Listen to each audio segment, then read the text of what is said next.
అండి, అందరికీ నమస్తే. ఇక టైం చూసారు కదండి, పొద్దున్నే 4:20 అలాగ అవుతుందండి టైము. ఇది వచ్చేసి ఉగాది రోజు వ్లాగ్ అనమాట.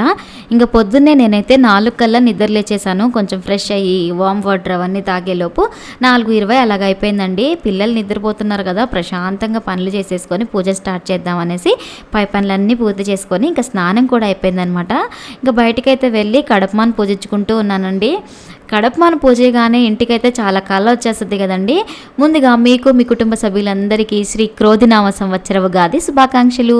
టైం చూస్తున్నారు కదండి, 6:30 ఆల్మోస్ట్ కావస్తుంది.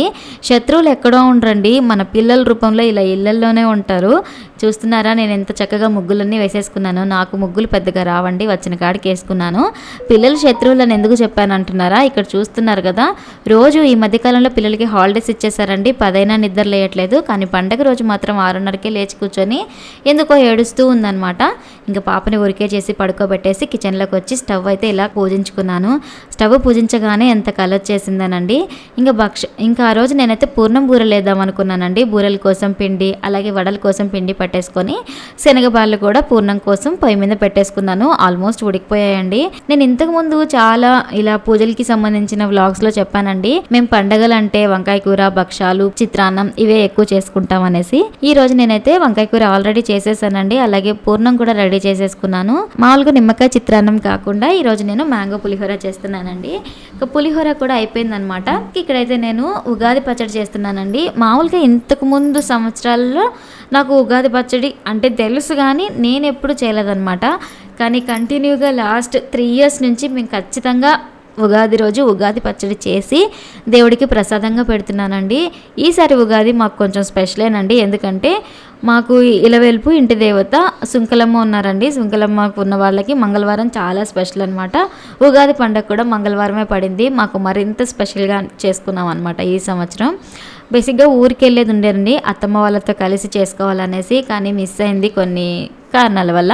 ఇంకెక్కడైతే కిచెన్లో వంటలన్నీ అయిపోయాయి. ఏమేం చేశానో చూపిస్తున్నాను. వడలు చేశానండి, అలాగే పూర్ణం బూరెలు చేశాను, ఇంకా బుడ్డల చట్నీ చేశాను, అదేనండి పల్లి చట్నీ, వంకాయ కూర, ఉగాది పచ్చడి, భక్షాల చారు, ఇంకా మామిడికాయ పులిహోర చేశాను. అదేంటో తెలియదు కదండి, మామూలప్పుడు చేసినా కూడా కొంచెం ఉప్పు అటు ఇటు, కూరలు రుచి అటు ఇటు అవుతాయి, కానీ పండగలప్పుడు మాత్రం పర్ఫెక్ట్గా కుదురుతాయి కదా.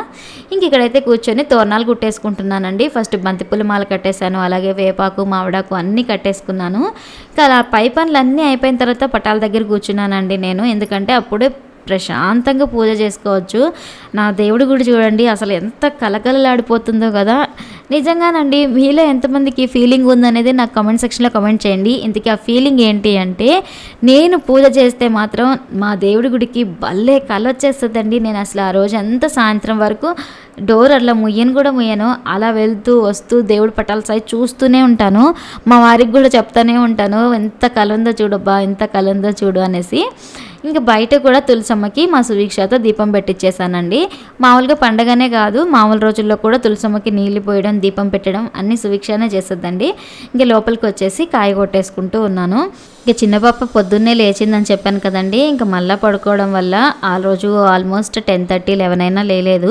ఇంకా ఆ టైంలో నేను టకటక పూజ అంతా చేసేసుకున్నానండి. చేసేసి పిల్లల్ని లేపేసి ఫ్రెష్ అప్ చేపించేసాను. మొత్తానికి హారతి అయితే ఇచ్చేసుకుంటున్నానండి. మీరు కూడా చూడండి మా దేవుడి గుడి ఎంత కలకలలాడిపోతుందో. ఇంకా పిల్లలు, మా వారు అందరూ రెడీ అయిపోయారు. అందరు రెడీ అయిపోయిన తర్వాత దీపాలు పెట్టేసుకొని కాయ కొట్టేసుకొని హారతి తీసేసుకొని ఇంకా ఇక్కడైతే ఉగాది పచ్చడి ప్రసాదంగా తీసుకుంటున్నాను.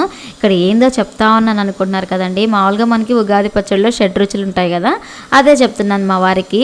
ఖచ్చితంగా అబ్జర్వ్ చేయండి ఏ టేస్ట్ తగులుతుందో, ఈ సంవత్సరం అంతా మనకి అలాగే ఉంటుందంట అని. మా వారికి అయితే స్వీట్ వచ్చిందంట ఫస్ట్. ఇంకా నేను కూడా ప్రసాదం తీసుకొని బాగా మొక్కుకుంటున్నాను. మా మధు మహా వ్లాగ్స్ తొందరగా క్లిక్ అవ్వాలి దేవుడా అని మొక్కుకున్నానండి. నేనైతే నాకైతే పుల్లంగా తగిలిందండి, మా వారికి మాత్రం స్వీట్గా తగిలిందనమాట ప్రసాదం. ఇక్కడ మా సువీక్షతో కూడా ప్రసాదం తినిపిస్తున్నాము. మా మినీకి కూడా పులిపే తగిలిందంటండి ఫస్ట్. మా చిన్న పాపకు మాత్రం ఇవేవి పట్టదు, ఇంకా పాపకి తెలియదు కదండి చిన్నది. ఇంకా ప్రసాదం తీసుకున్న తర్వాత పిల్లలిద్దరికి తినిపించేశాను. అప్పటికే కొంచెం లేట్ అయిపోయిందండి, 12:30, 1 అయిపోయింది. ఇంకా పండగలంటే పొద్దున టిఫిన్లు అవే ఉండవు కదండి, ఇంకా డైరెక్ట్గా ప్రసాదాల కోసం వెయిట్ చేస్తూ ఉంటాము లిటరల్లీ. ఇంకా మేము కూడా ఇలా కూర్చొని చక్కగా అరిటాకులో తిన్నామండి. నా చిన్నప్పుడు అంతా ఎక్కడన్నా ఫంక్షన్లకి పెళ్ళిళ్ళకి వెళ్తే ఇలా అరిటాకు పెట్టి తినేంత వరకు వడ్డించేవాళ్ళు కదండి. ఇప్పుడు చాలా వరకు అసలు ఆ ట్రెడిషన్ అనేది తగ్గిపోయింది. నేను అందుకనేసే ఉగాది ముందు రోజే ప్లాన్ చేసుకున్నాను. ఏంటంటే మేమిద్దరమే కలిసి అరిటాకులో ఫోన్ చేయాలి అనుకున్నామండి. మామూలుగా ఇంటికి వెళ్ళి ఉంటే ఇంకా బాగుండేది, అందరిలో ఉండేవాళ్ళమి. కనీసం ఆ వెలితిని కొంచెమన్నా పూడ్చుకుందాం అన్నట్టు ఇలా ఇంకొంచెం ఎక్స్ట్రాగా ప్లాన్ చేసుకున్నాను. మామూలుగా పండగలైనా లేదంటే బర్త్డేస్ అయినా మా పిల్లలకి ఇలా వాళ్ళ నాన్నతో కాళ్ళు మొక్కిస్తానండి. ఈ విషయం మాత్రం మా పిల్లలకి చాలా ఇంట్రెస్ట్ అయిన పార్ట్ అనమాట. పండగలప్పుడు ఖచ్చితంగా వచ్చి వాళ్ళ నాన్నతో బ్లెస్సింగ్స్ తీసుకుంటారు. ఇదండి మా ఉగాది వ్లాగ్. ఐ హోప్ ఈ వీడియో మీకు నచ్చింది అనుకున్నాను. నచ్చినట్లయితే ప్లీజ్ లైక్ చేయండి. అలాగే మన ఛానల్ని మర్చిపోకుండా సబ్స్క్రైబ్ చేసుకోండి.